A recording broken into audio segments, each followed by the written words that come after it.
তো আজকে নিয়ে এলাম শীতকালে ছাইয়া পিঠা। কেউ বলে মিঠা পিঠা, কেউ বলে ছাইয়া পিঠা। তো চলে এলাম আজকে শেখাবো আপনাদের। তো নারকেল নিয়ে চলে এলাম। নারকেলে ফোসকা হয়ে গেছে, কতটা সুন্দর দেখাচ্ছে ফোসকাটা দেখুন। একদম একটা সুন্দর কোয়ালিটি, দেখতে কতটা সুন্দর দেখাচ্ছে দেখুন, সাদা বকবক করছে। তো নারকেল কুড়িয়ে নিলাম, কুটিয়ে নিলাম। এদিকে তালও নিয়ে এলাম। নারকেল কুড়িয়ে নিলাম, নারকেল কুটিয়ে নিলাম, আবার এদিকে তালও নিয়ে এলাম। তো তাল দিয়ে নারকেল দিয়ে চালের গুঁড়ো দিয়ে মজাদার পিঠা আজকে বানিয়ে শেখাবো আপনাদের। শীতকালের মজাদার পিঠা, কেউ বলে মুঠে পিঠা, কেউ বলে ছাইয়া পিঠা। তো দেখুন আমি কিভাবে বানাচ্ছি। তো চালের গুঁড়ো নিয়ে এলাম, ব্লেন্ডার করা চালের গুঁড়ো ফ্রিজে ছিল, বরফ শুদ্ধ বের করে নিয়ে নিয়েছি।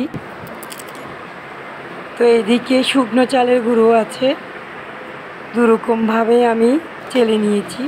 তো এদিকে আমি মেখে নিলাম অনেকটা নারকেল পুরো, নারকেল দিয়ে সব উপকরণ দিয়ে চিনি মিষ্টি যা ছিল সব কিছু দিয়ে দিয়েছি।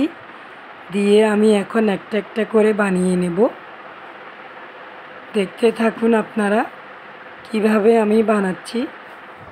আপনারাও ঠিক ঘরে বসে এভাবে বানাবেন, অনেকটা ভালো লাগবে। শীতকালের মজাদার পিঠা, খেতে যেমনটা মজাদার, তো বানাতে অনেকটা আনন্দময় লাগে, সুন্দর লাগে, আনন্দ লাগে, বানাতে অনেকটা ভালো লাগে আমার। তাই আমি বানাচ্ছি। দেখুন অনেকটা সুন্দর দেখায় পিঠেগুলো বানানোর পর। ভালো করে গোল গোল করে বানাতে হচ্ছে, কোনা বের হওয়া পর্যন্ত আমি ঠিক ওভাবে দু হাতের তালু রেখে গুলে রাখছি। তো দেখুন অলরেডি হয়ে গেছে অনেকগুলো আমার, এখন চুলোতে দেওয়ার বাকি। সব রেডি হয়ে গেছে। তো আমি চুলোতে চলে আসছি, গরম পানি বসিয়ে দিয়েছি। এদিকে গরম পানি হচ্ছে, পিঠেগুলো আমি বানিয়ে নিয়ে এসেছি।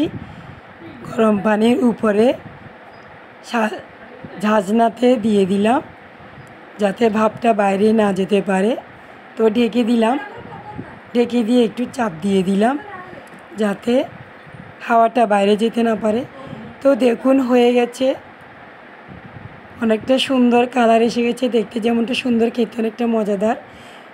তো পাশে থাকার জন্য ধন্যবাদ বন্ধুরা। এই হলো আমার আজকের recipe. Like comment share subscribe করবেন, আমার মতো এভাবে ঠিক ঘরে বানিয়ে খাবেন। দেখুন আমি একটা ভেঙে দেখাচ্ছি, অনেকটা গরম গরম, খেতে অনেকটা ভালো লাগে, মজাদার পিঠা।